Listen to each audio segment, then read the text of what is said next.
भवति सम्मोह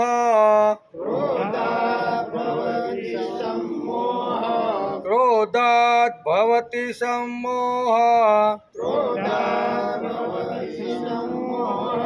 सम्मोह स्मृति विभ्रम सम्मोह स्मृति विभ्रम क्रोधात् भवति सम्मोह सम्मोह स्मृति विभ्रम क्रोधात्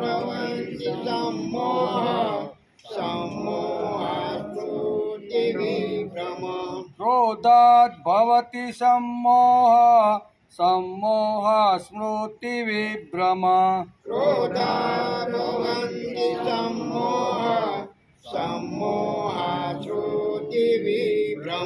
स्मृति भ्रंशात् बुद्धिनाशो स्मृति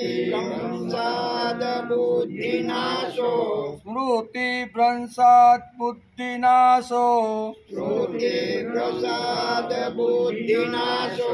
बुद्धिनाश प्रणश्यति बुद्धिनाशात् प्रणश्यति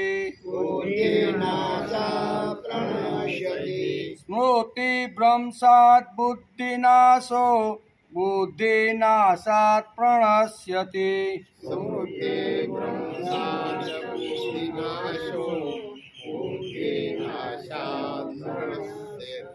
क्रोधात् भवति सम्मोह सम्मोह स्मृति विभ्रम स्मृति भ्रंशात् बुद्धिनाशो बुद्धिनाशात् प्रणश्यति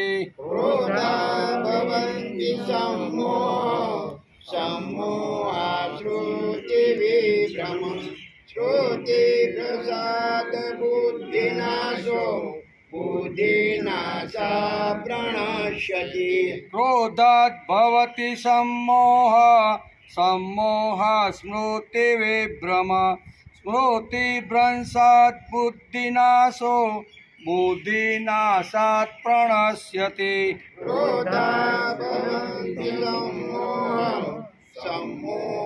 स्मृति विभ्रम स्मृति भ्रंशात् बुद्धिनाशो बुद्धिनाशात् प्रणश्यति रागद्वेष वियुक्तेषु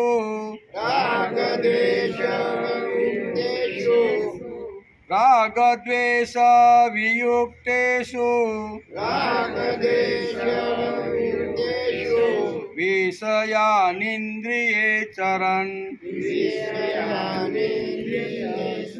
विषयानिन्द्रियेचरन्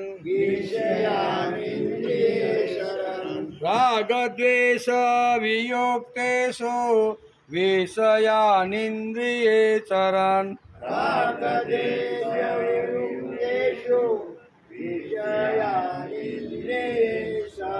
रागद्वेष वियुक्तेषु विषयानिन्द्रियेचरन्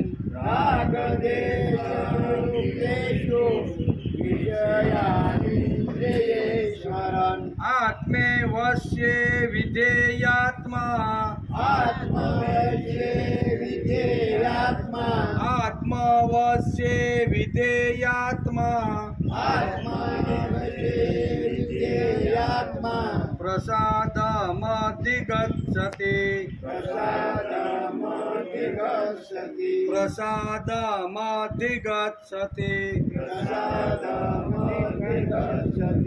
आत्मवश्ये विधेयात्मा प्रसादाधिगच्छति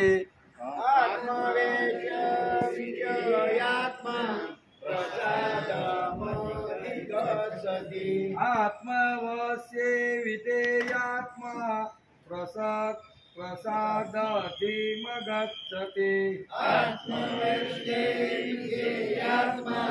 प्रसादमधिगच्छति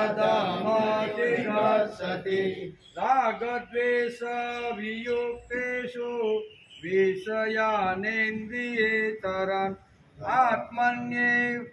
आत्मन्ये विधेयात्मा प्रसादमधिगच्छति राघवस्य विधेयात्मा प्रसादमधिगच्छति रागद्वेषवियुक्तेषु विषयानिन्द्रियेचरन् आत्मवश्ये विधेयात्मा प्रसादमधिगच्छति रागद्वेषवियुक्तेषु विषयानिन्द्रियेचरन् आत्मवश्ये विधेयात्मा प्रसादमधिगच्छति।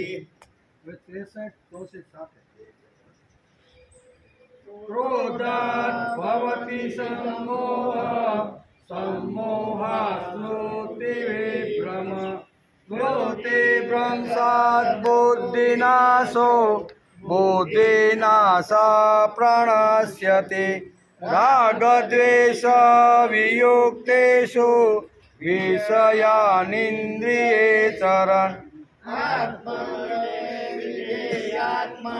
प्रसादमधिगच्छति प्रसादमधिगच्छति। हरि ओम।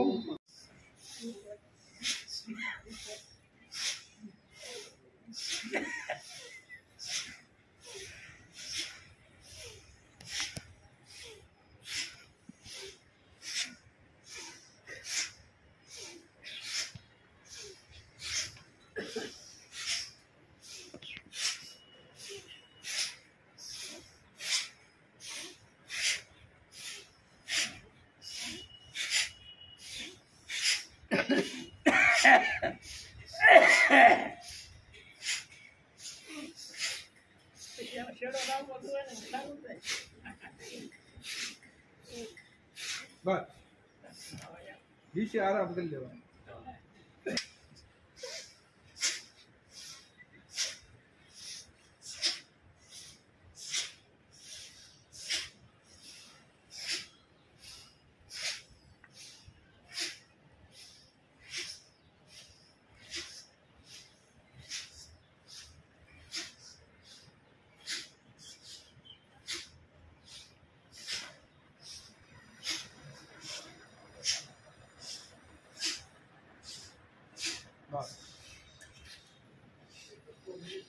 ગમે એવા થાકી ગયેલા હો ને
वसुदेवसुतं देवं कंसचाणूरमर्दनं देवकी परमानन्दं कृष्णं वन्दे जगद्गुरु गुरुर्ब्रह्मा गुरुर्विष्णु गुरुर्देवो महेश्वर गुरुर् साक्षात् परब्रह्म तस्मै श्री गुरुवे नमः। नारायणं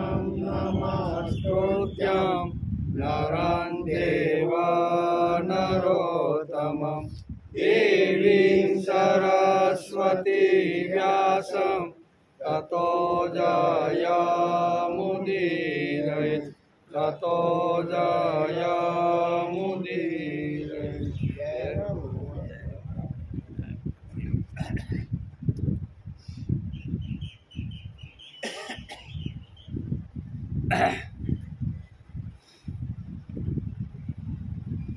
ક્રોધાત ભવતિ सम्मोह सम्मोह સ્મૃતિ વિભ્રમ સ્મૃતિ ભ્રંશાત બુદ્ધિનાશો બુદ્ધિનાશાત પ્રણશ્યતિ. આજે શ્રીમદ ભગવદ્ ગીતા ચિંતન શરૂ થયું, એનો 127મો દિવસ. ગઈકાલે આપણે 63મો શ્લોક અધ્યાય 2 સાંખ્ય યોગનો વિચાર કરતા હતા.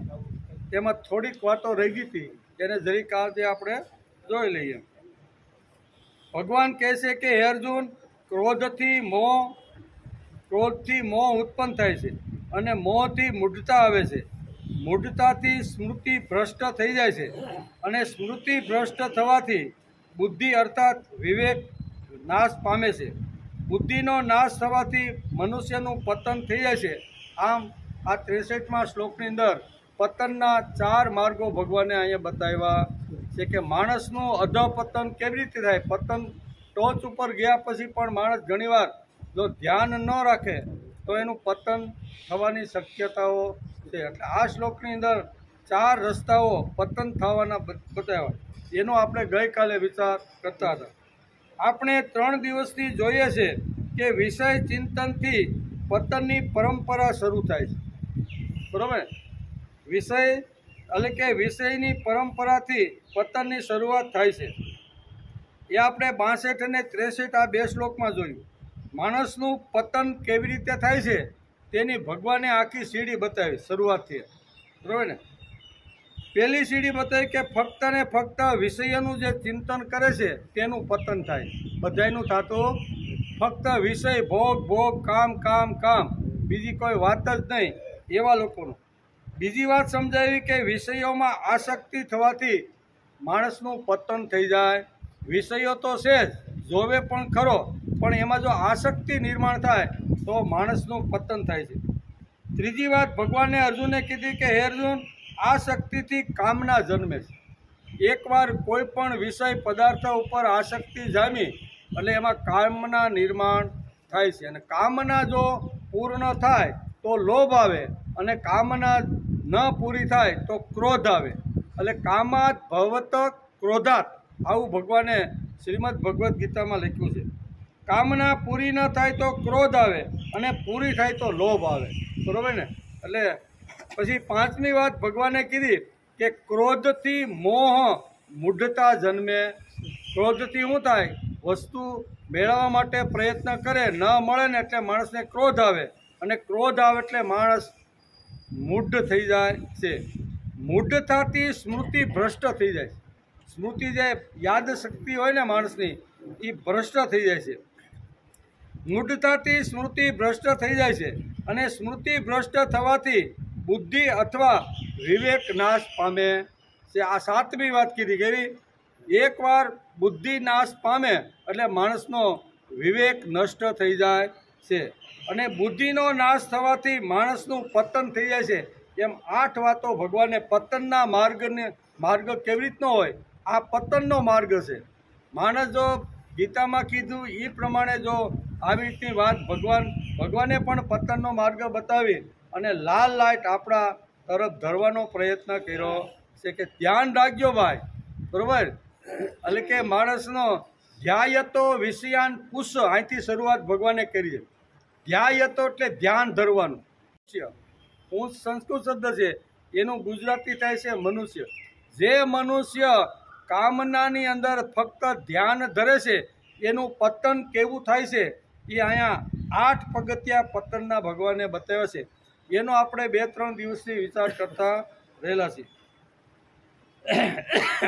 શ્રીમદ ભગવદ્ ગીતા આપણને સમજાવે છે કે જ્યાં સુધી માણસ જગતમાં ફરે છે ત્યાં સુધી તારી ઇન્દ્રિયો બધી જગ્યાએ જવાની, તો તારું મન તું અંકુશમાં કેમ રાખીશ? વિષયોમાં ફરવાનું છે. વિષયો એટલે આપણે સમાજ હોય, વ્યવહાર હોય, કુટુંબ હોય, ધંધો નોકરી જે કાંઈ હોય એ બધા વિષયોમાં તો માણસને ફરવાનું છે. પણ ફરતા ફરતા અહીંયા ઇન્દ્રિયોને સંયમિત કેવી રીતની રાખવીને એ ભગવાન હવે પછી આ વાતો સમજાવવાના છે. તેથી શ્રીમદ ભગવદ્ ગીતા આપણને સમજાવે છે કે જ્યાં સુધી માણસ જગતમાં ફરે છે, જગતમાં તો ફરવાનું ને કોઈ કામ ધંધા માટે, નોકરી માટે, વ્યવહાર માટે, કોઈ બાળકોને સ્કૂલે લેવા, સમાજની અંદર આપણે બધા ફરવાના ને કંઈ પણ નાના મોટા કામને હિસાબે માણસ જવાના, સગા સંબંધીને જવાનું હોય તો પણ ફરવાનું થાય. તો કહે છે કે ઇન્દ્રિયો ફરે છે ત્યાં સુધી તારી ઇન્દ્રિયો બધી જગ્યાએ જવાની. શબ્દ, સ્પર્શ, રૂપ, રસ અને ગંધ, આ બધી જ જગ્યાએ આપણું જે કાન છે, આપણી જે જીભ છે, આપણા જે કાંઈ છે ને એ આંખ છે, એ બધી જગ્યાએ ફરવાની, હરવાની. તેથી એના ઉપર સંયમિત કેમ રાખવું એ ભગવાન આપને સમજાવવાનો પ્રયત્ન કરે છે. ભગવાન કહે છે કે હે અર્જુન, તું તારા મનને અંકુશમાં રાખવાનો પ્રયત્ન કર. કેવો? મન ધજાની પૂંછડીની જેમ કોઈ પણ વિષયોમાં ફરે ત્યારે મન એના ઉપર આવી રીતનું થાય છે, એટેક કરે, આપણે કહીએ ને હુમલો કરે, ત્યારે તારે ધ્યાન રાખવાનું છે. પણ ઇન્દ્રિયો એવું કરવા દેશે નહીં અને માણસ પતનના માર્ગે ધકેલાય છે. કયો માર્ગ છે? તો 8 માર્ગ પતનના ભગવાને બતાવી દીધે કે માણસનું અધપતન કેવી રીતનું થાય છે, માણસ ખલાસ કેવી રીતનું થાય છે. એ અહીં ધ્યાયતો વિષયાન પુષ કરી અને અહીંયા છેલ્લે અહીંયા કહી દીધું બુદ્ધિ નાશ પ્રણશ્યતિ. પ્રણશ્યતિ એટલે નાશ પામે છે. પછી વિવેક અવિવેકનું કોઈ ભાન રહેતું નથી. ધ્યાયતો વિષયાન પુષ અને પ્રણશ્યતિ સુધી ભગવાન 8 વાતો સમજાવે છે. આ બંને શ્લોકો સુંદર છે, પણ તેમાં છેલ્લે પ્રણશ્યતિ શબ્દ ભગવાને અહીં વાપર્યો છે. આપણે તો ઉર્ધ્વ ગતિમાં જવાનું છે, તેથી નાશ પામવાનો તો કોઈ સવાલ. આપણે બેઠા છીએ એટલે આપણો પ્રયત્ન એવો છે કે અમારે અધોગતિના ખાડામાં પડવું નથી, અમારું અધપતન થાય એવું અમે ઈચ્છતા નથી. અમારે તો ઉર્ધ્વ ગતિ, બરાબર, સ્થિત પ્રજ્ઞની ટોચ ઉપર આપણે જવાનો પ્રયત્ન કરીએ છીએ. કેટલા પહોંચે છે, અધવચ્ચે રહી જાય છે કે ઠેઠ સુધી પહોંચે છે, પણ આપણો પ્રયત્ન હંમેશા ચાલુ રાખવાનો છે. શેના માટે? તો કે આપણે આવી રીતના ઉર્ધ્વ ગતિ પામી અને અહીંયા સ્થિત પ્રજ્ઞની ટોચ ઉપર જવાનો છે, એમ ભગવાને કહે છે.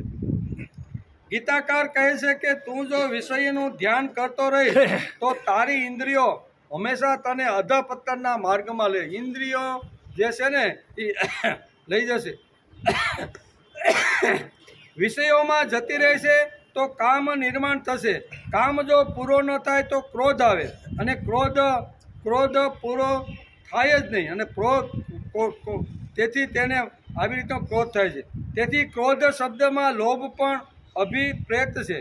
વેદાંતની ભાષામાં ક્રોધ અને લોભ એક જ છે, પણ તેમાં ક્રોધી માણસ કરતાં લોભી માણસ વિશેષ ખરાબ અને ભયંકર. ક્રોધી અને કામી કરતાં લોભી વધારે ભયંકર છે, એમ શ્રીમદ ભગવદ્ ગીતાની અંદર ભગવાને બહુ સ્પષ્ટતા આ શ્લોકની અંદર કરી છે કે માણસ ક્રોધ હોય, કામી હોય તો ચાલશે, પણ લોભી તો જબરજસ્ત આવી રીતનો છે એમ કે. તેથી માણસ કામી હોય તો ચાલે, ક્રોધી હોય તો ચાલે, પણ લોભી હોય તો ન ચાલે, કેમ કે તે ભયંકર માણસ છે. લોભી માણસ તદ્દન શ્રદ્ધા શૂન્ય હોય છે. કેવો? લોભી માણસને પોતાની ઉપર, ભગવાન ઉપર કે સમાજ ઉપર કોઈ પ્રકારની શ્રદ્ધા હોતી નથી, તેથી ખિસ્સામાં હાથ નાખવો જ પડતો નથી. હું શ્રદ્ધા હોય કે હું આજે કોઈને કદાચ થોડું ઘણું આપીશ ને તો ભગવાન 1000 હાથે મને આપવા માટે બેઠો છે, એવી ભગવાન ઉપર જો શ્રદ્ધા પાકી થાય તો જ માણસ દાન અથવા ખિસ્સામાં એનો હાથ જાય. પણ એને ખબર છે કે મને કાંઈ વાપર્યા પછી મળવાનું જ નથી ને ભગવાન અને પોતાની જાત ઉપર જો વિશ્વાસ ન હોય ને તો જ માણસને લોભ ઉત્પન્ન થાય છે. તેથી શ્રીમદ ભગવદ્ ગીતામાં ભગવાન કહે છે કે લોભી માણસ તદ્દન શ્રદ્ધા શૂન્ય અને બીકણ હોય છે. તેને પોતાની જાત ઉપર પણ વિશ્વાસ ન હોય અને પ્રભુ ઉપર પણ વિશ્વાસ ન હોય. લોભી માણસને પોતાની જાત અને પ્રભુ ઉપર વિશ્વાસ હોતો, તેથી જ તે લોભી બને છે. લોભી બનવાનું કારણ શું છે કે આપે ને એનું કારણ કે હું આપે મારું ખૂટી જાય તો પછી હું શું ભોગવીશ, આવો વિચાર લોભી માણસને આવે છે, તેથી અહીં કહે છે કે લોભી માણસ એ ખતરનાક ભયંકર માણસ છે. બીજી વાત છે, સમોહથી ભ્રમ થાય, ભ્રમથી બુદ્ધિ નાશ થાય, અને બુદ્ધિ નાશથી તે નાશ પામે, એટલે ક્ષુદ્ર જીવડો બની જાય. આવી રીતનું આખું ચક્ર ભગવાને 62 અને 63 શ્લોકની અંદર અધપતનનો માર્ગ બતાવી અને સમજાવવાનો પ્રયત્ન કર્યો છે. આજે સમાજના મોટા ભાગના લોકોને મનની શાંતિ મળતી નથી. મનની શાંતિ કેમ મળતી નથી ભાઈ? ઘણા બધા મનની શાંતિ મેળવવા માટે આપણે બધા ઘણા બધા પ્રયત્નો કરી છીએ, પણ છતાંય ઘણીવાર મનની શાંતિ મળતી નથી. એમ કે માણસ અશાંત છે, માણસ અસ્વસ્થ છે. આજે માણસો મંદિરમાં જાય છે, ભક્તિ કરે છે, ગીતા અને ભાગવત જેવા ગ્રંથનો પણ અભ્યાસ કરે છે. તેનું કારણ એક જ છે કે તેમને મનની શાંતિ જોઈ છે, મનની શાંતિ એને લેવી છે. તેથી આપણે આવા ગ્રંથોનો પણ અભ્યાસ કરીએ છીએ. તેથી આપણે માણસ અશાંત છે, અસ્વસ્થ છે. આજે માણસો મંદિરમાં જાય છે, ભક્તિ કરે છે, ગીતા ભાગવત વગેરે વાંગ્મયનો અભ્યાસ પણ કરે છે. તેનું કારણ એક જ છે કે તેમને મનની શાંતિ મળતી નથી. કોઈ સાધુ સંન્યાસી આવે તો તેની પાછળ નાસ્તો ફરતો હોય છે. શા માટે? તો કે તેને મનની શાંતિ જોઈ છે. મનની શાંતિ મેળવવા માટે ઘણી રીતે ઘણા લોકો પ્રયત્ન કરે છે. એમ કે અમેરિકામાં આજે જે ઘેર થઈ રહ્યું છે તે જ હવે ધીરે ધીરે ભારતમાં થતું જાય છે. માણસને મન શાંતિ જોઈએ છે, પણ તે મળતી નથી, એ હકીકત છે. માણસને ચેન કેમ પડતું નથી, આનંદ કેમ મળતો નથી, અને આનંદનો સ્ત્રોત કેમ મળતો નથી? આ 3 પ્રશ્ન ઘણા બધા લોકોના જીવનની અંદર હોય છે. પહેલું છે કે માણસને આટલી બધી પ્રવૃત્તિઓ કરે છે, પણ છતાંય માણસને ચેન કેમ પડતું નથી, આનંદ કેમ મળતો નથી, અને આનંદનો સ્ત્રોત જે અંદરથી મળવો જોઈએ એ આનંદનો સ્ત્રોત કેમ મળતો? આ 3 પ્રશ્નો હંમેશા માણસને મૂંઝવતા હોય છે. એકવાર બાદશાહે વિદ્યવાન પંડિતોની સભા ભરી. એક વાર્તાના રૂપમાં જો સમજીએ તો આ 3 વસ્તુ હોવા છતાં માણસને શાંતિ કેમ મળતી નથી ને, એ દ્રષ્ટાંત આપી અને પાંડુરંગ શાસ્ત્રી પોતાના વાંગ્મયમાં અથવા પોતાના પ્રવચનમાં સમજાવે છે કે મન શાંતિ કેમ મળતી નથી, અંદરથી આનંદનો જે સ્ત્રોત વહેવો જોઈએ એ આનંદનો સ્ત્રોત કેમ વહેતો નથી, અને આનંદ કેમ મળતો નથી. આ 3 વાતો તો માણસના જીવનમાં આપણે જોવા મળે છે. તેથી બિરબલ અને બાદશાહની ઘણી બધી વાર્તાઓ છે.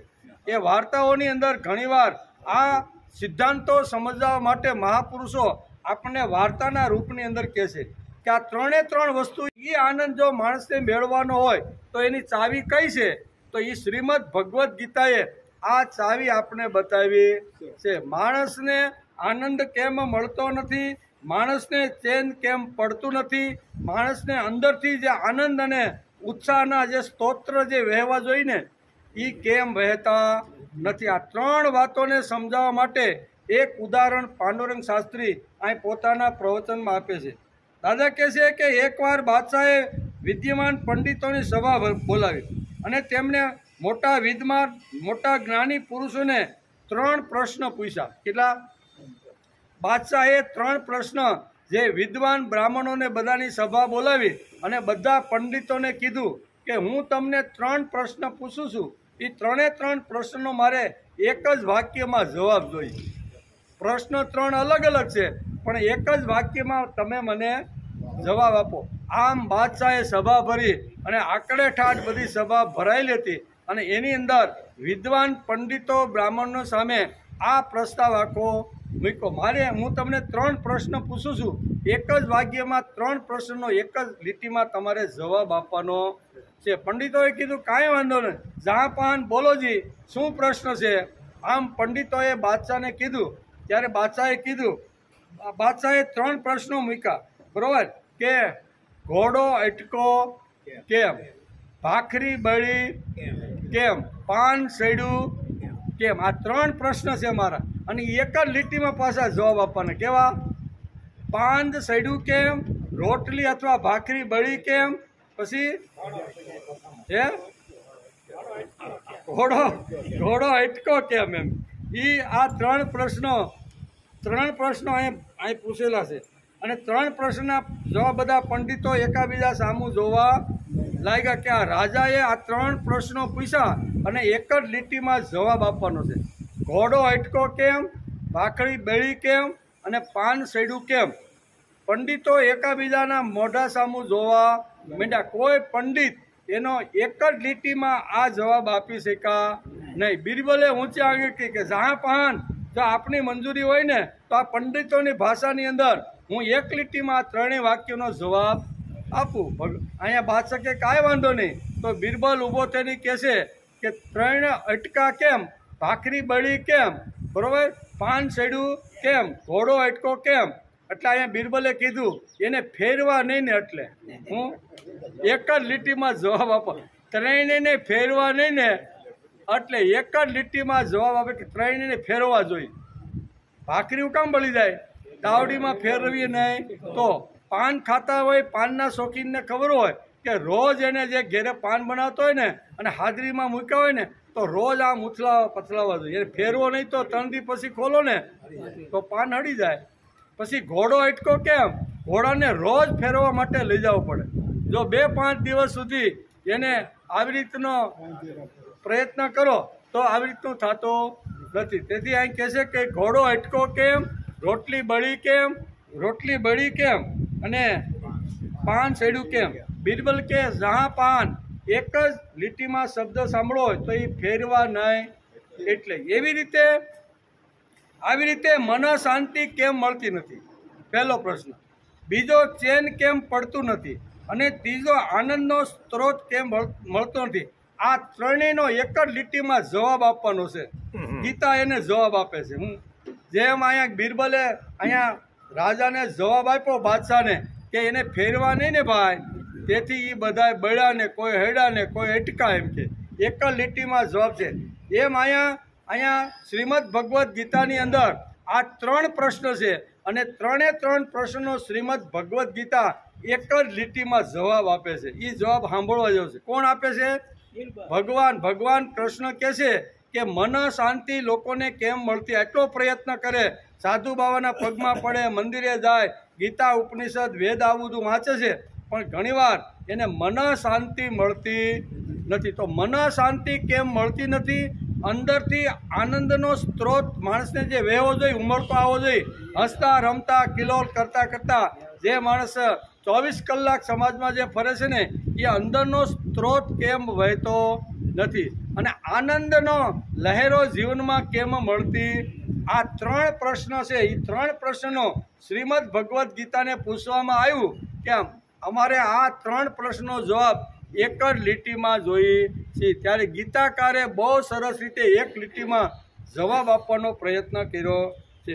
આવી રીતે મન શાંતિ કેમ મળતી નથી, ચેન કેમ પડતું નથી અને આનંદનો સ્ત્રોત કેમ મળતો નથી. આવો પ્રશ્ન જ્યારે જીવને થાય છે ત્યારે જીવને ભગવાન બહુ સરસ રીતનો ભગવદ્ ગીતાકાર જવાબ આપે છે કે આ ત્રણે ત્રણ પ્રશ્નનો જવાબ શ્રીમદ ભગવદ્ ગીતા આપે છે. અને ગીતા કહે છે કે ઇન્દ્રિયો સ્વાધીન રાખી નહીં. તેથી એક જ લીટીમાં જવાબ આપવાનો હોય તો કે ઇન્દ્રિયોને કંટ્રોલ ન કરી, ઇન્દ્રિયોને સંયમિત ન કરી, ઇન્દ્રિયોને સ્વાધીન ન રાખીને, તેથી આ બધી ગડબડો ઊભી થાય છે. એક જ લીટીમાં શ્રીમદ ભગવદ્ ગીતા આપણને આ જવાબ આપે છે. તેથી રોજ આપણે શ્રીમદ ભગવદ્ ગીતાનો અભ્યાસ આટલા માટે કરી છે કે હળવે એના જે સિદ્ધાંતો છે ને એ આપને સમજાય.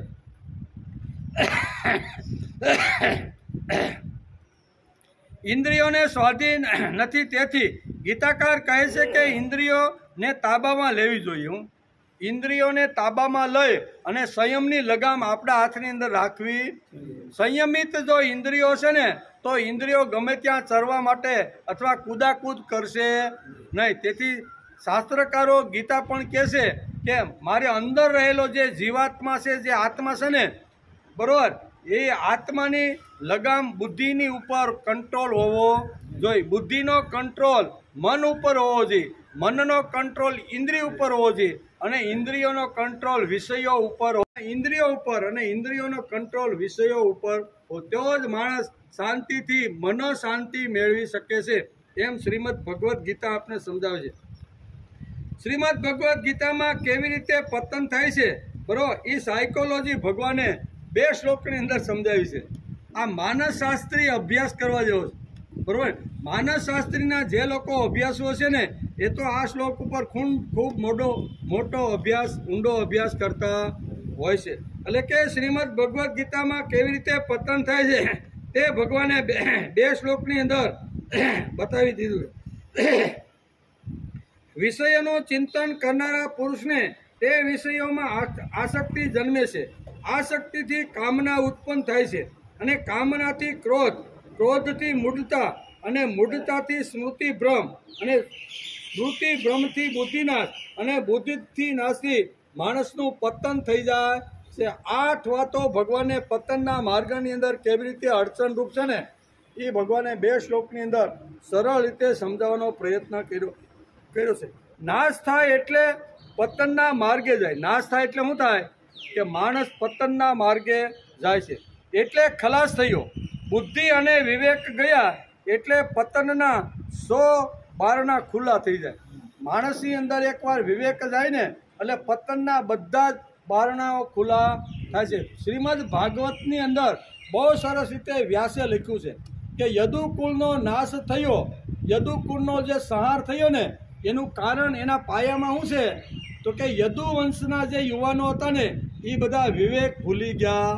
વિવેક નહીં, અને જે વખતે ભગવાનના હાથની અંદર લગામ હતી, વ્યવહારને બધું જે હતું ને એ વખતે જ્યારે દ્વારકાની અંદર ઋષિમુનિઓ આવે, બ્રાહ્મણો આવે, વિદ્વાન પુરુષો આવે ને ત્યારે ભગવાન એનું સારી રીતે સન્માન કરી આસન ઉપર બેસાડી એના પગ પઠન કરીને શરણામત લેતા. આ વિવેક હતો. ભગવાને જ્યાં સુધી પોતાના હાથની અંદર જે કાંઈ લગામો અથવા વ્યવહાર રાખ્યા ને ત્યાં સુધી દ્વારકામાં આ બધી વ્યવસ્થાઓ હતી. પણ જે વખતે યુવાનોએ પોતાના હાથની અંદર અહીંયા દ્વારકાના સૂત્રો સંભાળી લીધા પછી એ બધા જ અહીંયા 80 છોકરા હતા. કેટલા? ભગવાનને કેટલા છોકરા હતા? 8 પટરાણી, અને 8 પટરાણીને 10 છોકરા હતા એવું ભાગવતની અંદર લખ્યું.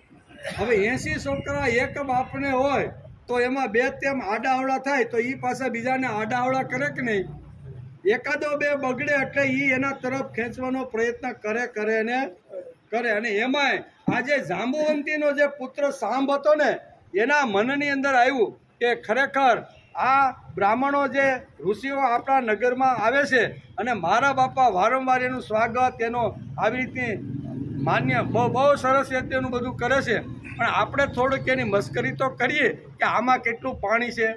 ઋષિઓને માપવાનો અહીંયા ભગવાન કૃષ્ણના જે પુત્રો હતા ને એને ઋષિઓનું માપ કાઢવાનો પ્રયત્ન કે આમાં કેટલી અક્કલ છે, આમાં કેટલી બુદ્ધિ છે, આમાં કેટલી ભક્તિ છે, આમાં કેટલું જ્ઞાન છે ને એ આપણા ઋષિઓ તો આવ્યા છે કે દ્વારકામાં તો એની જરીક જોઈ તો ખરા.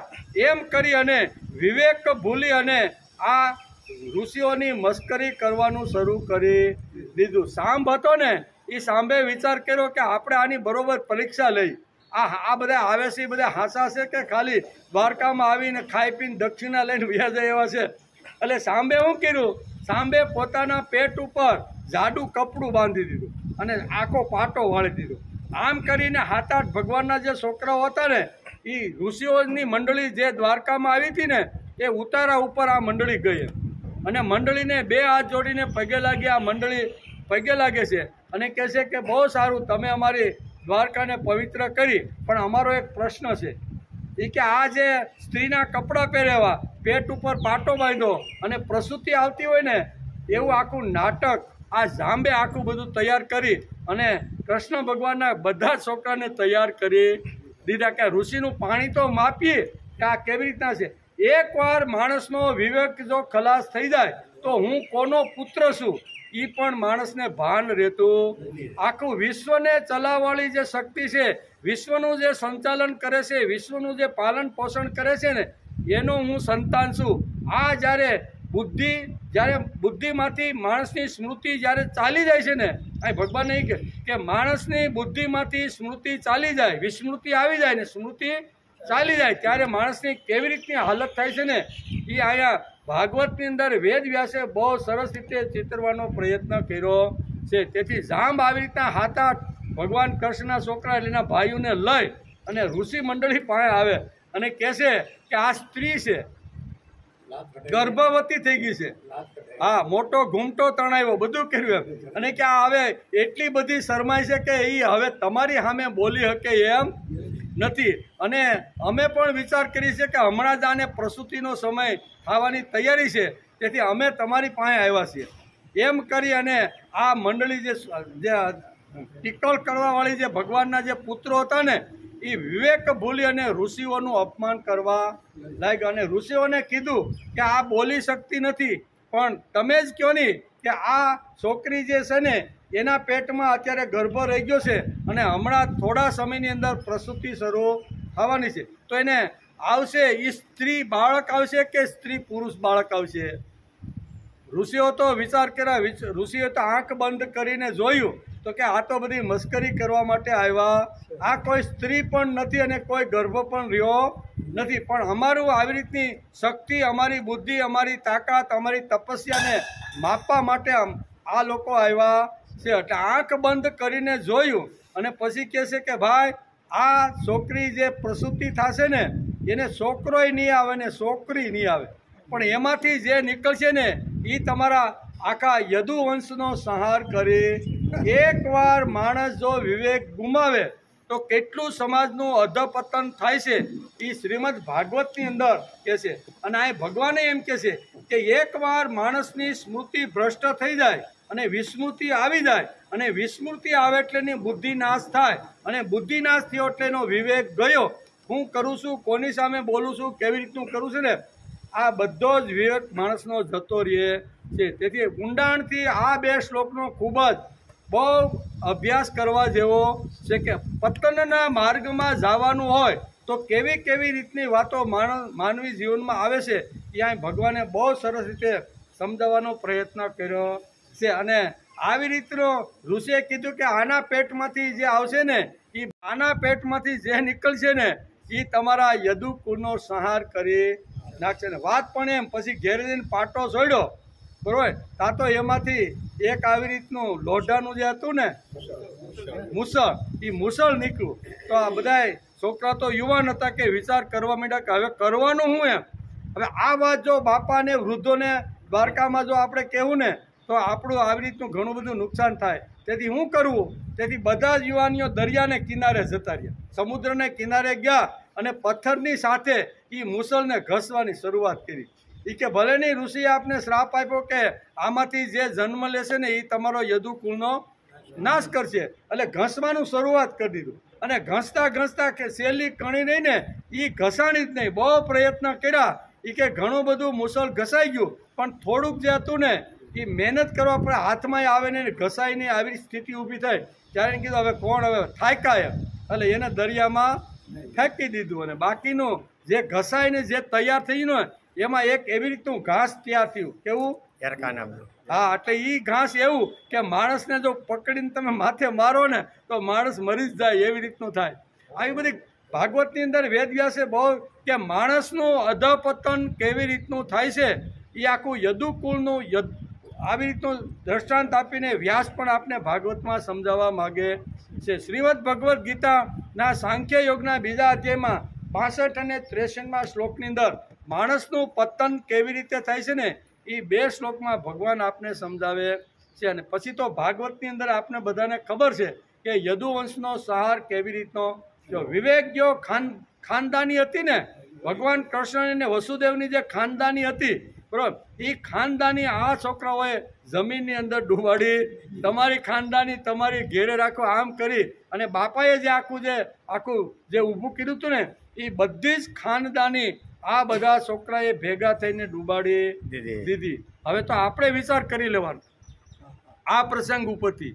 ભગવાનનો એક પણ છોકરો ભગવાનની વાત માનવા તૈયાર નથી, પણ છતાંય ભગવાન હશે છે કે નહીં?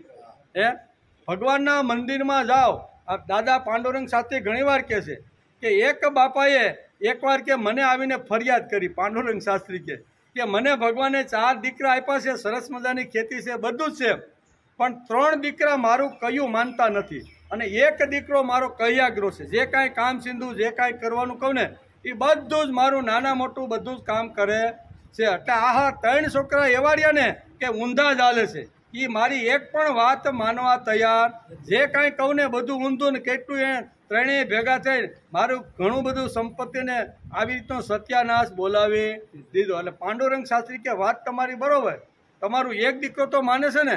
તો કે હા એક. તો કે રોજ તમે મંદિરે જાઓ છો? તો એ બાપા કે હા રોજ મંદિરે હું જાઉં છું. તો કે મંદિરની અંદર તમે જે લક્ષ્મી નારાયણ જે શાંતિથી મંદિરની અંદર જે બિરાજમાન છે એના તમે દર્શન કરો છો? તો કે હા રોજ દર્શન કરું, રોજ સવારે મંદિરે જાઓ, બરોબર, હાથમાં નાનું મોટું કાંઈ જે હોય ને ચોખા હોય કે ફૂલ હોય કાંઈ લઈને એને પણ ધરું છું. તો પછી તમે ભગવાનની સામે જોવો છો ક્યારે? તો કે આ રોજ ભગવાનનું મુખડું હું જોઉં છું. તો કે ભગવાનનું મુખડું કેવું છે? તો કે હસતું.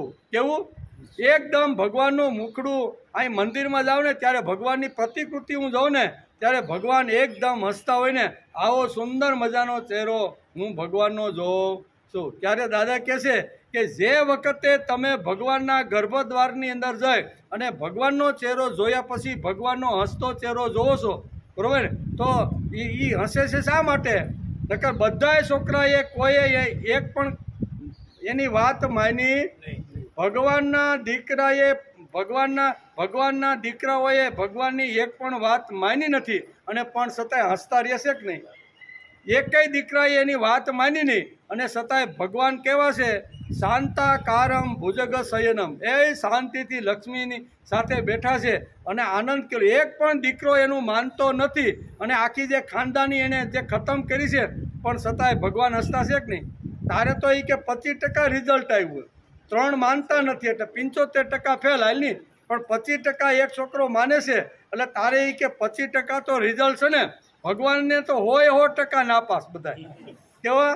100% જે રિઝલ્ટ આવવું જોઈએ ને એ રિઝલ્ટ આવ્યું નહીં. એટલે આ બધું ભાગવતની અંદર છે, ગીતાની અંદર છે, આવા મહાપુરુષોના વિચાર અને ચિંતનમાંથી આ બધી વાતો આપણે શીખવા મળે છે. નહીં તો બળીને મરી જાય.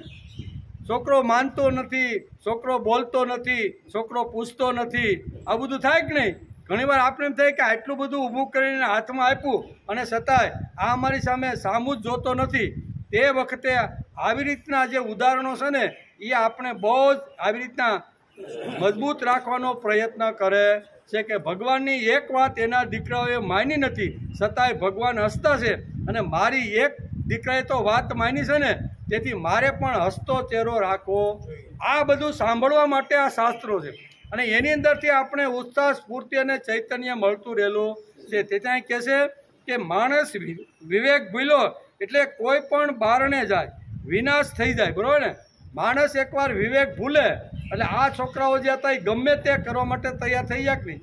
એટલે અત્યાર સુધી દ્વારકાની અંદર ઋષિઓનું પૂજન થતું, બ્રાહ્મણોને આવકાર મળતો અને એટલા બધા ઠાઠ મારતી એને જેટલા દિવસ રોકાવું હોય ને એ ભગવાન કૃષ્ણ એને અલગથી બધી જ વ્યવસ્થા કરીને એને કરતા. એટલું જ નહીં પણ જ્યાં ઋષિઓને અથવા બ્રાહ્મણોને ઉતારો આપ્યો હોય ને ત્યાં સવારે રોજ બ્રાહ્મણોને નમસ્કાર કરવા માટે ભાગવત વાંચો.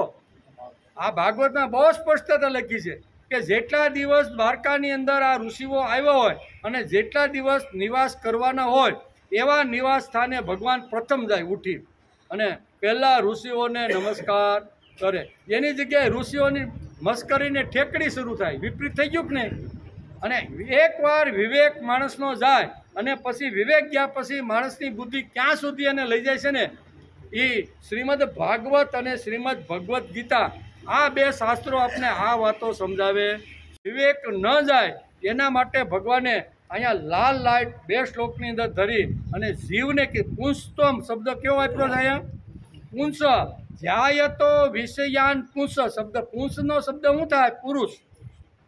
પુરુષ થાય ને એટલે એ પુરુષ આવી રીતનો જો એકવાર કામનાની અંદર ફસાઈ જાય અને કામનાથી એનો કામના સાથે સંગ થાય અને સંગ થયા પછી અહીં કહે છે એ કામ જો પૂરો ન થાય તો ક્રોધ આવે અને પૂરો થાય તો લોભ. આમ કરી અને ભગવાને સુંદર મજાનું માર્ગદર્શન આ 2 શ્લોકની અંદર આ પૂછતો એટલે જીવને આપવાનો પ્રયત્ન કર્યો છે. પછી આગળ કહે છે કે બધી જ ઇન્દ્રિયો ભગવાન મેળવવાના દ્વાર છે.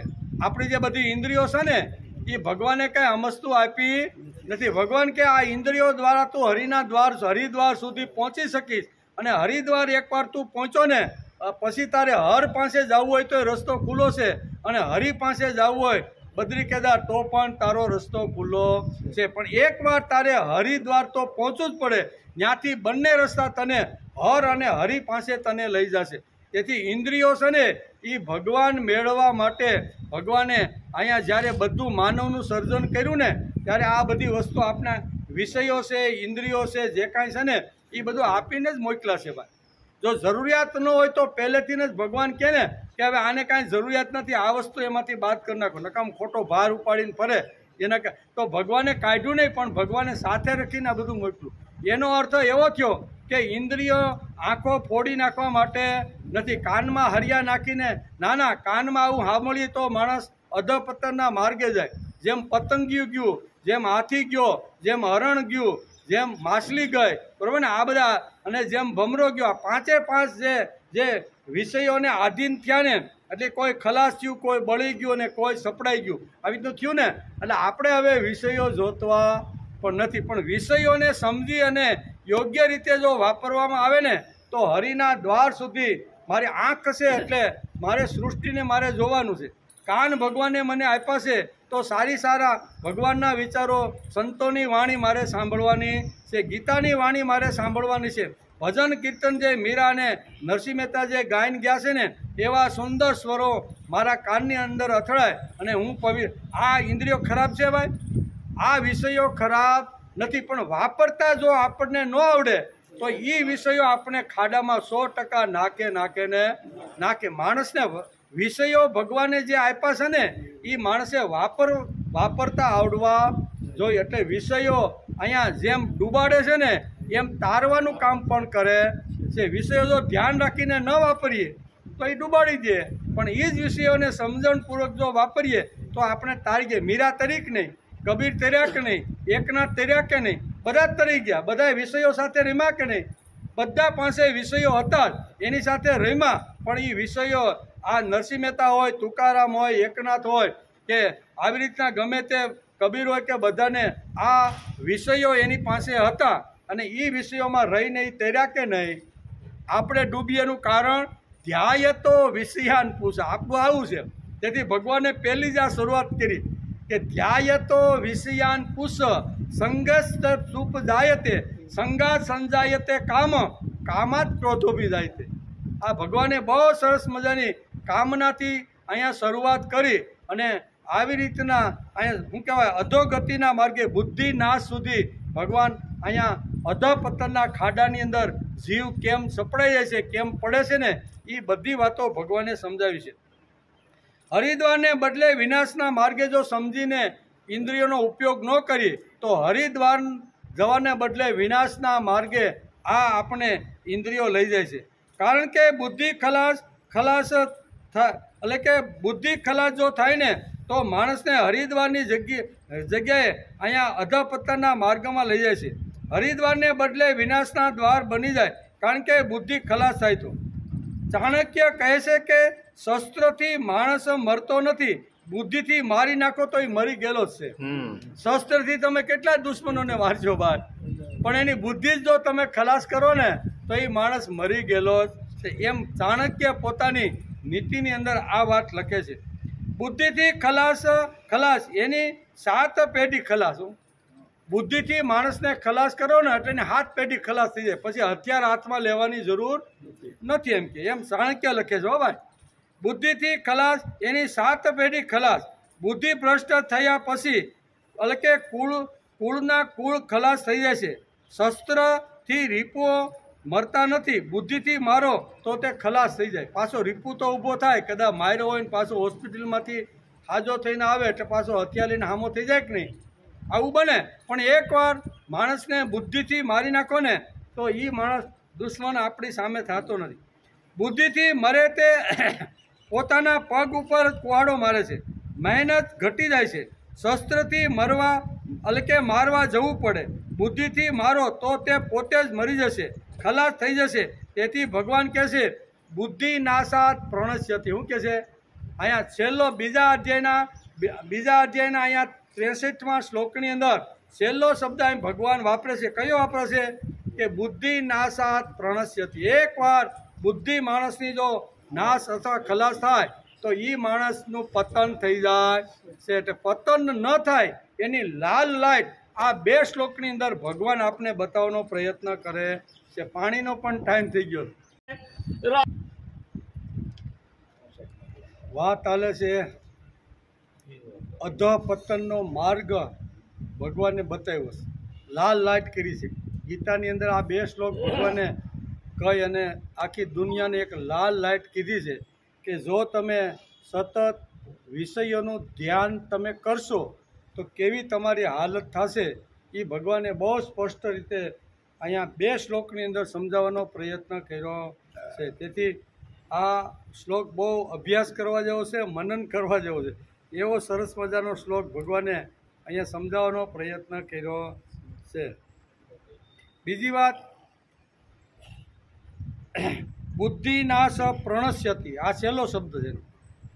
આ 2 શ્લોક જે ભગવાને અધઃપતનના માર્ગના જે બતાવ્યા એમાં કહે છે કે સ્મૃતિ ભ્રંશાત બુદ્ધિનાશો અને બુદ્ધિનાશ પ્રણશ્યતિ. એમ એટલે સમોહ મૂઢતાથી એટલે કે સ્મૃતિ ભ્રષ્ટ થાય છે અને સ્મૃતિ ભ્રષ્ટ થવાથી બુદ્ધિ અર્થાત વિવેક ચાલ્યો જાય છે. તો એકવાર વિવેક જાય એટલે શું થાય છે એ આપણે ઉદાહરણ તરીકે ભાગવતનો અહીંયા સાંભ જે આખા કામો કર્યા હતા એનો આપણે થોડોક વિચાર કર્યો. એકવાર આવી રીતનો વિવેક જાય તો શું થાય છે ને એની વાત ભગવાન કરે છે. અને એકવાર વિવેક ગયો તો બુદ્ધિનો નાશ થવાથી મનુષ્યનું પતન થઈ જાય. આ છેલ્લા શબ્દોની અંદર ભગવાન કહે છે કે સતત જો માણસ કામનાનું ધ્યાન ધરે તો માણસની બુદ્ધિ અને છેલ્લે એની બધી જે શક્તિઓ છે એ શક્તિઓનું પતન થઈ જાય છે એમ કહે છે. તેથી જેને મારવાના છે ને તેને સમાજમાં વહેમ ઊભો કરો. હથિયારથી મારવા જાઓ તો કેટલાકને મારશો તમે, પણ સમાજને જેને મારવાના છે ને એની અંદર વહેમ ઊભો કરો, અંધશ્રદ્ધા ઊભી કરો અને સમાજમાં તત્વજ્ઞાનને બદલે અજ્ઞાન ઊભો કરે એટલે એ માણસ મરી ગયેલો છે, બકરા જેવો જ છે. કેવો? સમાજમાં અંધશ્રદ્ધા, વહેમ, પાખંડ અને આવી રીતનું બધું ઊભું કરો તો એ સમાજ મરી ગયેલો છે એમ કે એની મેળે જ મરી જાય. સંપ્રદાયોના નેતાને મહેનત જ કરવી પડતી નથી, એની મેળે જ બધાને મારી નાખે છે. કોઈ પગે લાગીને મરે છે. હું આ બધું અઘરું તો થોડુંક છે. પગે લાગીને મરે, શસ્ત્ર હાથમાં લેવું જ ન પડે. પગે લાગીને અંગૂઠા ધોઈને આજે કેટલાય લોકો દેશની અંદર કરોડો લોકો મરતા રહેલા. કોઈ અંગૂઠો ધોવે, કોઈ થાળીમાં પગ રખાવે, કોઈ કંકુ કરાવે અને આમ કરી અને બકરા જેવા સમાજને બનાવી અને મારવા સિવાય બીજો કાંઈ ધંધો કરતા નથી. એટલે એને હથિયારથી માર્યા વગર તમે એને બકરો બનાવી ગયો ને એને બુદ્ધિ હાલવા જ ન જોઈએ. અમે કહીએ એટલું તારે કરવાનું, બાકી તારે કાંઈ કરવાનું નહીં. એટલે આ બકરો બની જાય. મારવાનો હોય તો આ ધંધો સમાજમાં ખૂબ અત્યારે ફાયલો ભૂલો છે. બુદ્ધિ ખલાસ, વિચારવાનું જ નહીં. ભગવાને અક્કલ શા માટે આપી છે ભાઈ? ઘાસ કાપવા આપીશ? ભગવાને જો અક્કલ આપી છે, બુદ્ધિ આપી છે, કોઈ પણ વાત, કોઈ પણ વિચાર, કોઈ પણ આપણી સામે વસ્તુ આવે તો માણસે થોડોક વિચાર કરવો જોઈએ, બરાબર ને? અને વિચાર કર્યા પછી એના ઉપર મનન ચિંતન કરી અને પછી જ એનો સ્વીકાર કરવાનો માણસે આગ્રહ રાખવો. કોઈ કહે અને કોઈ પકડાવી દે અને હું કરવા લાગુ એવો હું બલીનો બકરો નથી એમ શ્રીમદ ભગવદ્ ગીતાને કહેવાનું. ગીતા આપણે આટલો આવું નિર્ભય બનાવવાનો પ્રયત્ન કરે કે સમાજની અંદર અનેક લોકો તમને બકરા બનાવવા માટે, ઘણા બધા લોકો શિયાળિયા બનાવવા જેવા તમે આવશે, પણ તમને ભગવાને જે બુદ્ધિ આપી છે એ બુદ્ધિ જો તમારે ખલાસ ન કરવાની હોય તો અક્કલથી થોડોક માણસે વિચાર કરવો જોઈએ. બુદ્ધિ ખલાસ, વિચારવાનું જ નહીં. ભગવાને અક્કલ શા માટે આપી છે? વિચારપૂર્વક ચાલતું જ નથી. વિચારે તે માણસ અને ખાલી ચર્યા કરે તે પશુ કહેવાય. એટલે કે main is A rational animal. એટલે માણસ એક બુદ્ધિશાળી પ્રાણી છે. એટલે બુદ્ધિથી કોઈ પણ વાત સામે આવે તો થોડોક તો માણસે વિચાર કરવો જોઈએ. આ કરવું કે નહીં કરવું, જાવું કે નહીં જાવું, ખાવું કે નહીં ખાવું, બરાબર ને? તો એના માટે માણસને ભગવાને અક્કલ આપી છે. બુદ્ધિ એટલા માટે આપી છે કે થોડી ઘસો એમ, અને ઘસા પછી એમ લાગે કે આ કરવા જેવું છે તો કરો, અને ન કરવા જેવું લાગતું હોય તો તમને ફેંકવાની છૂટ છે. પાંડુરંગ સાથી દાદા પોતાના પ્રવચનમાં ઘણીવાર કહે કે હું જેટલું કહું એટલું તમારે માનવાની જરૂર નથી. મેં જે કાંઈ ગીતાનો જે કાંઈ વિચાર, ઉપનિષદ અથવા જે કાંઈ વેદની જે વિચારધારા જે કીધી છે એના ઉપર મનન કરો, ચિંતન કરો, અને તમને એમ લાગે કે આ વિચાર ઉપાડવા જેવો છે તો ઉપાડો, નહીંતર તમને ફેંકવાની છૂટ છે. ભગવાન પણ ગીતામાં આ જ કહે છે કે હે અર્જુન, મેં તને અત્યાર સુધીનું જે કાંઈ તત્વજ્ઞાન, જે કાંઈ આવી રીતનું જે ક્રીમ હતું ને એ બધી ક્રીમ મેં તને સમજાવવાનો પ્રયત્ન કર્યો. હવે જો તારી બુદ્ધિમાં ઉતરવું હોય, તને કરવા જેવું લાગતું હોય ને, તો ભાઈ તું ઊભો થા અને લડ. મારો આગ્રહ નથી કે તું લડ જ. જો તારે ન લડવાનું હોય ને તો કાંઈ વાંધો નહીં, હું તો સારથી તરીકે તારી ભેગો આવ્યો છું. આ દ્વારકા નજીક છે. હમણાં હું મારા દારૂકને કહીશ, દારૂક એનો સારથી હતો, કે હમણાં અમને દ્વારકા પૂરી પહોંચાડી. ત્યારે અર્જુન કહેશે કે ના ના, નષ્ટો મોહ સ્મૃતિ લબ્ધા. ભગવાન તમે જે કાંઈ વાત કરીને એ મારી બુદ્ધિમાં 100% ઉતરી ગઈ છે, બરાબર ને? કે કૌરવોને મારવાથી પાપ લાગતું નથી, પુણ્ય જ મળે છે. પહેલાં એ પાપ કહેતો હતો કે આવા લોકોને પાપ કરીને મારે નરકમાં જવું નથી. પણ ભગવાને આટલી બધી વાતો કીધા પછી એની બુદ્ધિમાં ઉતરી ગયું, અને બુદ્ધિ બરોબર એને ઘસી અને ભગવાનને કહેશે કે મારી સ્મૃતિ જે વહી ગઈ હતી ને એ સ્મૃતિ મને પાછી મળી ગઈ છે. કરી છે વચનન તવ. મોહ તો મારો 11મા અધ્યાયમાં ભગવાને કબૂલ કરી દીધું છે અર્જુને. 11મો અધ્યાય વાંચો ને, બરાબર, આખો વિશ્વરૂપ દર્શન. તો એમાં અર્જુને ભગવાનને છેલ્લે કહી દીધું કે ભગવાન, તમે આ વિશ્વરૂપ બતાવ્યા પછી મારો મોહ નષ્ટ થઈ ગયો છે. તો એકવાર એને મોહ અને બાકીના 7 અધ્યાય આગળ કહેવાની શું જરૂર હતી? એકવાર અર્જુનને મોહ ઉત્પન્ન થયો ભીષ્મ અને દ્રોણાચાર્યને પોતાના કુટુંબી પ્રત્યે. એ મોહ તો એને 11મા અધ્યાયમાં વહી ગયો. ભગવાને આખું વિશ્વરૂપ બતાવ્યું, અને એ અર્જુન જ પોતે કબૂલ કરે છે કે ભગવાન મારો મોહ નષ્ટ થઈ ગયો છે. જો મોહ નષ્ટ થઈ ગયો હોય તો ભગવાને આટલો પારો પછી 7 અધ્યાય સુધી પરિશ્રમ શા માટે કર્યો? ભગવાન વિચાર કરે છે કે આનો મોહ નષ્ટ થઈ ગયો છે, પણ એને જે સ્મૃતિ મળી નથી હું કોણ છું એમ. એ સ્મૃતિ લાવવા માટે ભગવાને 7 અધ્યાય કહેવા પડ્યા. નકર મોહ તો એનો હાલો ગયો હતો, પણ સ્મૃતિ પાછી આવી જોઈએ ને. ખાલી મોહ ગયા હાલે, પાછી સ્મૃતિ હું કોણ છું, કોનો છું, શા માટે છું, ક્ષત્રિય કુળમાં જન્મ છો તો કે મારો કેવો ધર્મ હોય, આ બધું જે નષ્ટ થઈ ગયું હતું ને એ હજી આવવાનું બાકી હતું. એટલે ભગવાને 7 અધ્યાય કહી અને એનો જે મોહ હતો એ નષ્ટ તો થઈ ગયો, પણ સ્મૃતિ પાછી આવી ગઈ. અને ભગવાને કહે છે કે મારી ગયેલી જે સ્મૃતિ હતી એ મને પાછી મળી ગઈ છે, અને કરી છે વચનન થવા. હવે તમે જે પ્રમાણે કહો ને એ પ્રમાણે હું કરીશ. અને એમ કરીને જેને બાણ ફેંકી દીધા હતા ને એ ઊભો થઈ બાણ હાથમાં પકડે છે, અને ભગવાનને કહે છે કે હવે તમે કહેશો તેમ. જેણે ફેંકેલા બાણ હતા એ બાણ પકડવા માટે ભગવાનને આટલો મોટો પરિશ્રમ કરવો.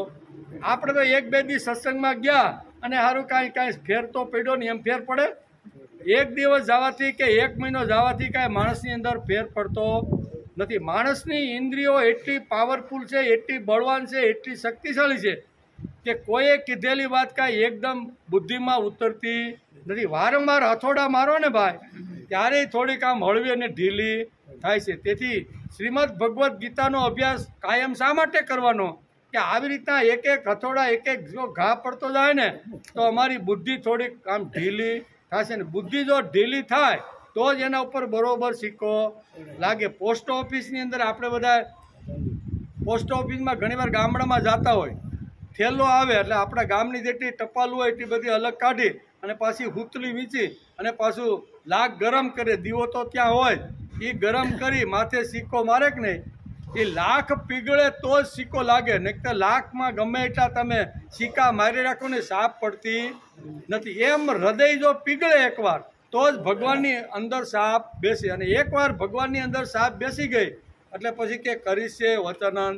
અહીંયા સુધી અહીંયા સ્મૃતિ પાછી લાવવાની છે. ભગવાન કહે છે કે જેની સ્મૃતિ જેની નષ્ટ થઈ ગઈ છે ને એ પતનના ખાડાની અંદર વયો જાય છે. આવું તેથી સ્મૃતિ લાવવા માટે ભગવાન આ બધો પ્રયત્ન કરે છે. આગળ કહે છે કે બુદ્ધિ ખલાસ થાય, વિચારવાનું જ નહીં. ભગવાને અક્કલ આપણે વિચારવા આપી છે. વિચારપૂર્વક ઘણી વાતો ચાલતી જ નથી. પરંપરા જે કીધું એટલે એટલું કરો એમ. તેથી જ ગીતાકાર ભગવાન શ્રી કૃષ્ણ કહે છે કે બુદ્ધિ નાશ પ્રણશ્યતિ. એકવાર બુદ્ધિનો નાશ થઈ ગયો એટલે માણસ પોતે જ ખલાસ થઈ ગયો છે. તેથી બુદ્ધિને સંભાળવાનો માણસે પ્રયત્ન કરવો.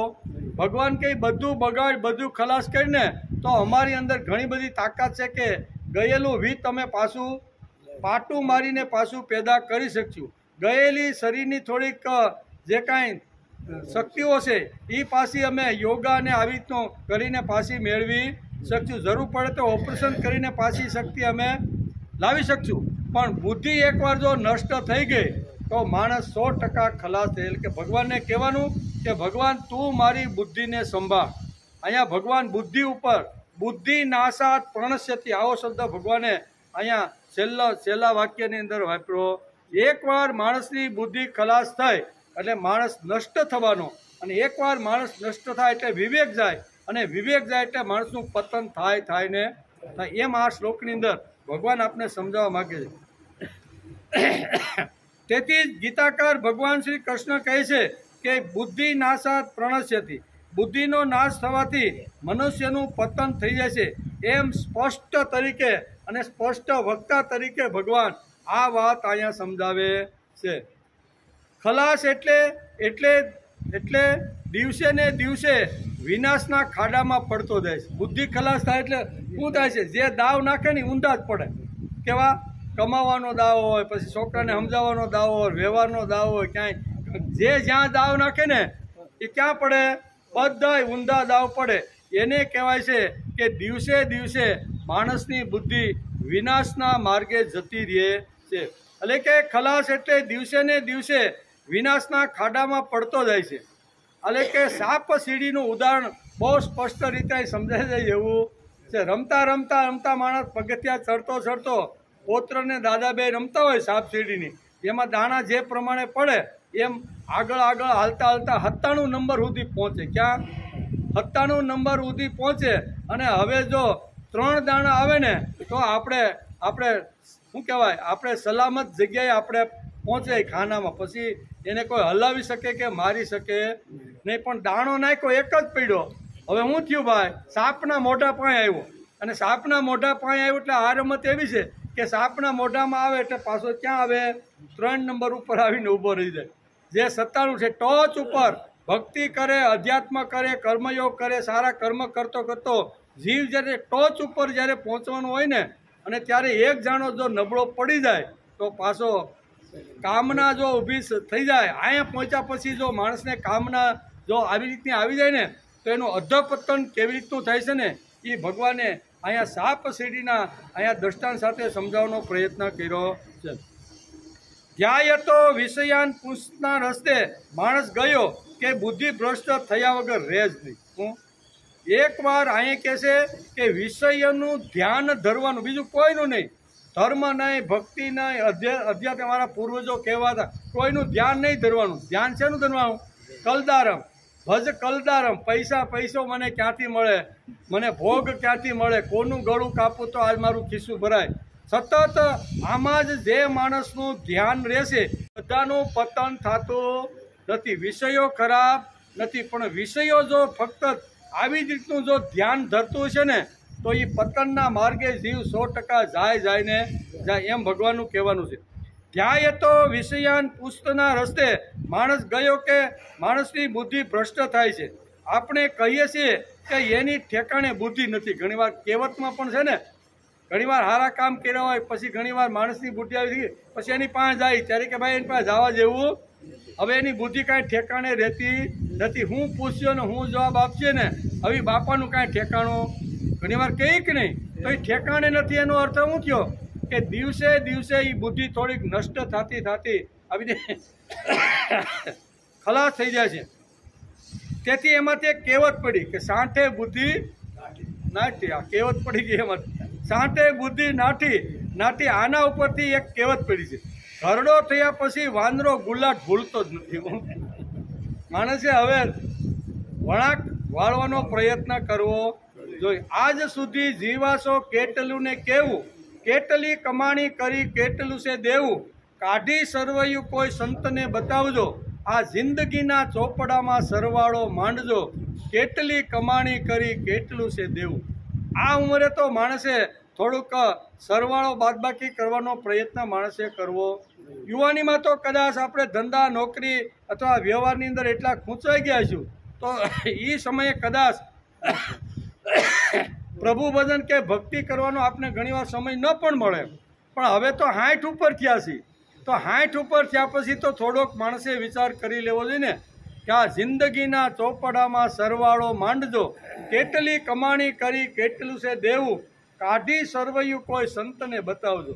કે ભાઈ હવે આ મારું સરવૈયું તમે જરીક જોઈ લ્યો અને એમાં કાંઈ ભૂલ હશે તો સંત જેવા મહાપુરુષો આપને યોગ્ય માર્ગ આપી અને યોગ્ય રસ્તે ચડાવવાનો પ્રયત્ન કરશે એમ કે. તેથી કહે છે સાંઠે બુદ્ધિ નાઠી.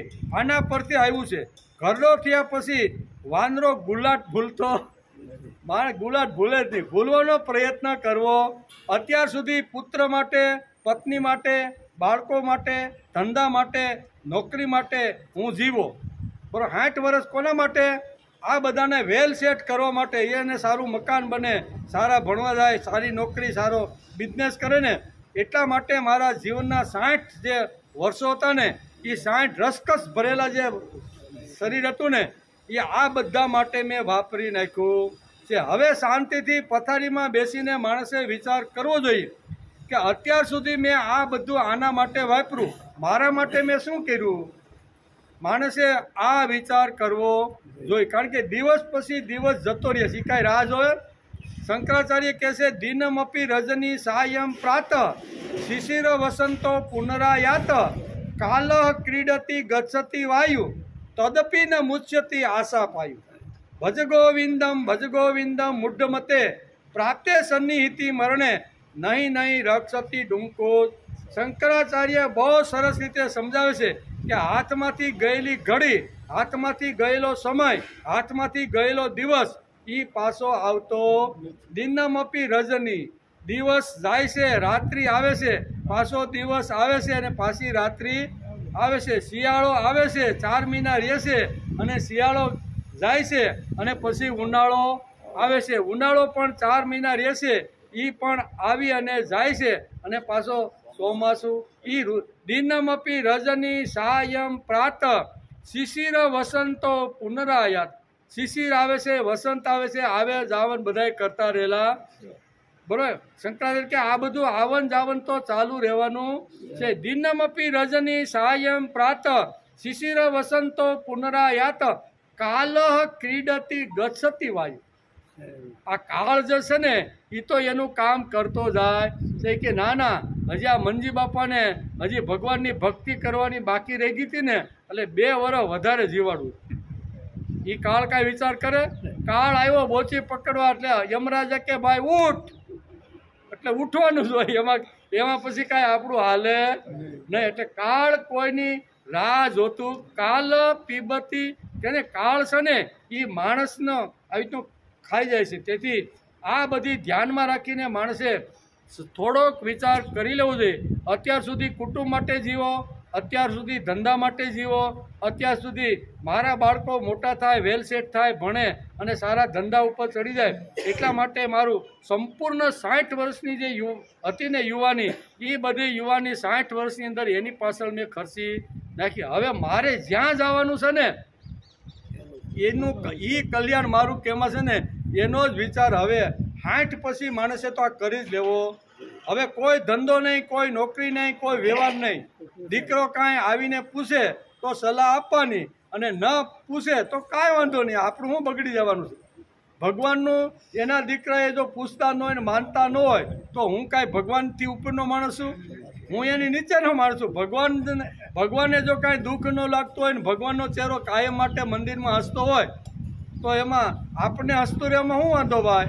કાંઈ વાંધો નહીં. એની ખાનદાની હશે, એની અંદર સંસ્કાર પડેલા હશે તો કોઈ પણ નવું કામ કરતી વખતે કે નવો વિચાર કરતી વખતે બાપા પાસે પલંગ પાસે આવીને બેસે કે બાપા આવું આવું કરું છું, કરાય કે ન કરાય?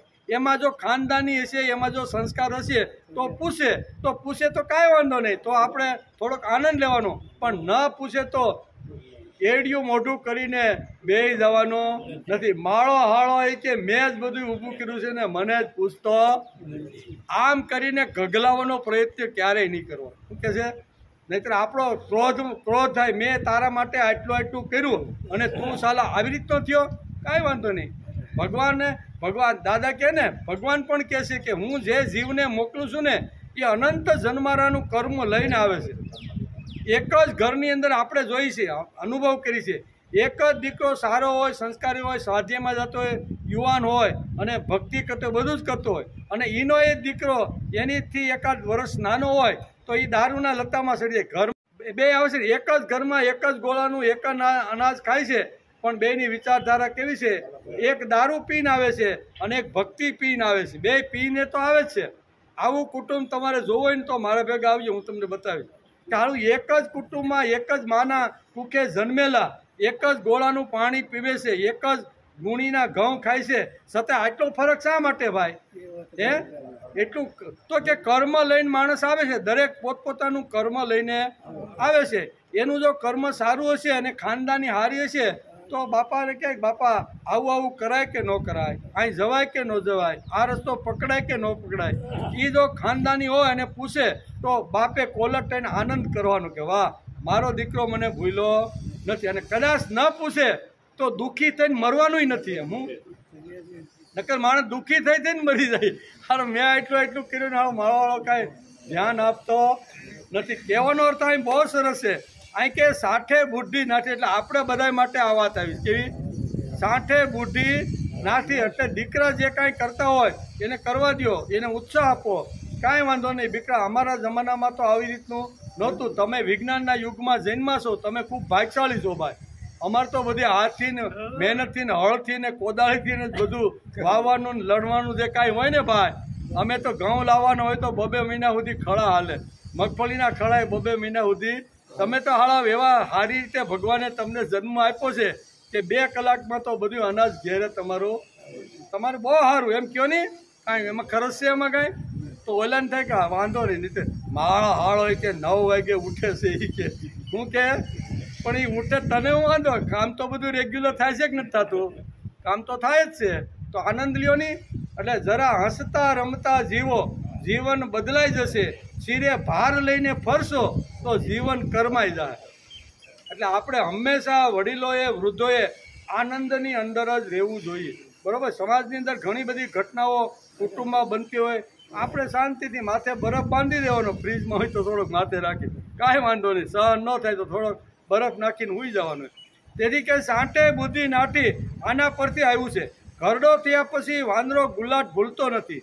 ગીતા સાંભળ્યા પછી માણસમાં થોડુંક પરિવર્તન લાવવાનો પ્રયત્ન કરવો જોઈએ. ગીતા સાંભળ્યા પછી, ગીતાના તેજસ્વી અને દિવ્ય વિચારો સાંભળ્યા પછી માણસને લાગવું જોઈએ કે મારે અધઃપતનના માર્ગે જવું નથી, મારે તો ઉત્કર્ષના માર્ગમાં, મારે તો સ્થિત પ્રજ્ઞની ટોચની સ્થિતિ ભગવાને જે બતાવી કે આ કામ કરતો કરતો મારા ખોળાની અંદર આવી શકે છે, એવા સ્થિત પ્રજ્ઞને જે ભગવાને લાડ લડાવ્યા ને એવો મારે ભગવાનનો લાડ લડાવીને મારે ભગવાનની પાસે જવું છે. ગીતા વાંચ્યા પછી બુદ્ધિ એટલે કે બુદ્ધિ નાશ પ્રણશ્યતિ, એટલે કે બુદ્ધિ નાશ એટલે ન કરવાનું કરવું.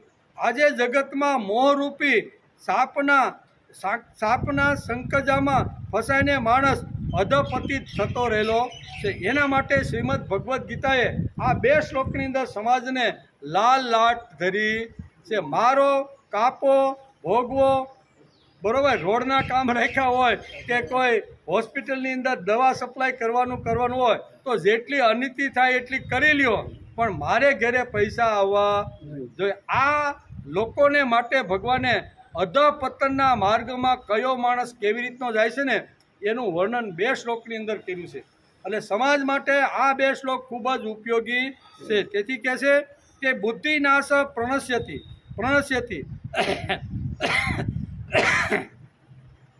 જગતના મોહરૂપી સાપના સંકજામાં ફસાઈને પણ માણસ અધપતિ થઈ જાય છે. બુદ્ધિનાશ એટલે સ્વસ્થાનની વિસ્મૃતિ. કેવી? હું કોણ છું, કોનો છું, શા માટે આવ્યો છું, ભગવાને પશુ કે આવી રીતનો જીવડો ન બનાવતા મને મનુષ્ય શા માટે બને? આ સ્વસ્મૃતિ માણસને રહેવી જોઈએ. આ સ્વસ્મૃતિ જાય એટલે માણસ વિવેક ભૂલે, અને વિવેક ભૂલે એટલે બુદ્ધિ નાશ થાય, અને બુદ્ધિ નાશ થાય એટલે પ્રણશ્યતિ એટલે માણસનું પતન થઈ જાય. એમ આ 2 શ્લોકની અંદર બહુ સરસ રીતે માણસનું અધપતન, માણસ આવી રીતનો કેવી રીતનો ખલાસ થાય છે ને એ આ 2 શ્લોકની અંદર ભગવાને સમજાવવાનો પ્રયત્ન કર્યો છે. ક્રોધમાંથી લોભ, તેમાંથી સમોહ, તેમાંથી સ્મૃતિ ભ્રમ સાધ થઈ જાય છે, અને સ્મૃતિ ભ્રમ નાશથી બુદ્ધિનો નાશ થઈ જાય છે, અને બુદ્ધિ નાશથી પ્રણશ્યતિ. અર્જુને ભગવાનને હાથ આપ્યો હતો તેથી મોહ ગયો, અને આત્મામાં સ્મૃતિ નિર્માણ. ભગવાન જેવા ભગવાનને અર્જુનને સાથ અને સહકાર આપ્યો, માર્ગદર્શન આપ્યું, તેથી અર્જુન જેવા અર્જુનને પણ અહીંયા મોહ ધીમે ધીમે દૂર થતો જાય છે. એક એક વાત ભગવાન એને સમજાવતા જાય છે. એમ કરી અને આ 2 શ્લોકની અંદર અહીંયા આગલા જે શું કહેવાય શુભ અને અશુભથી ભગવાને શરૂઆત કરી. શુભ, અશુભ, સુખ અને દુઃખ. આ 1 શ્લોકની અંદર અહીંયા શું કહેવાય ઉર્ધ્વ ગતિ એટલે માણસને અહીંયા જવા માટેનો માર્ગ જે બતાવ્યો છે એ માર્ગ, સ્થિત પ્રજ્ઞનો માર્ગ, યોગી પુરુષનો માર્ગ, આવી રીતનો જે બતાવ્યો છે ને એમાં આ 2 વાતો સમજાવવાનો પ્રયત્ન કર્યો. એક યોગ તરફ લઈ જતો રસ્તો અને એક અધપતન તરફ લઈ જતો રસ્તો. ભગવાનને 2 રસ્તા સમજાવી દીધા. આપણે કયા રસ્તે જવાનું ને એ હવે આપણે નક્કી કરવાનું છે. એમ કરીને આ શ્લોકને આજે આપણે નમસ્કાર કરીએ. આવતીકાલે આપણે પાછા આવશું ત્યારે શું કરવાનું છે? ત્યારે 64મો શ્લોક, બરાબર ને? એમાં હવે ભગવાન આગળના શ્લોકમાં સ્થિત પ્રજ્ઞ કેવી રીતે ચાલે છે, અત્યારે રીતે બોલે છે કેવી રીતનું, એના લક્ષણો કેવી રીતના હોય છે ને એ પ્રશ્ન જે પૂછ્યા હતા એના ભગવાને જવાબ. હવે એની ચાલ કેવી રીતની છે, ચાલે છે કેમ? પૈસા મળ્યા પછી એની ચાલ કેવી છે, પૈસા નથી મળ્યા ત્યારે કેવી છે, બુદ્ધિ નથી ત્યારે ચાલ કેવી છે, ને બુદ્ધિ ટોપ પર ગઈ આ ચાલું કેવી રીતની છે ને એ ભગવાન અહીંયા 64 અને 65 આ 2 શ્લોકની અંદર આ ભગવાન સમજાવે કે આવી રીતનો જે સ્થિત પ્રજ્ઞ છે, બરાબર, એ ટોચની સ્થિતિ ઉપર જાય છે ત્યારે બંનેનું એક અધપતનના માર્ગે ગયું છે એની ચાલ કેવી હોય છે, અને ટોપ ઉપર ગયેલો છે એની ચાલ કેવી છે એ ભગવાન આ શું કહેવાય 64 અને 65 2 શ્લોકમાં સમજાવવાના છે. એનો વિચાર આપણે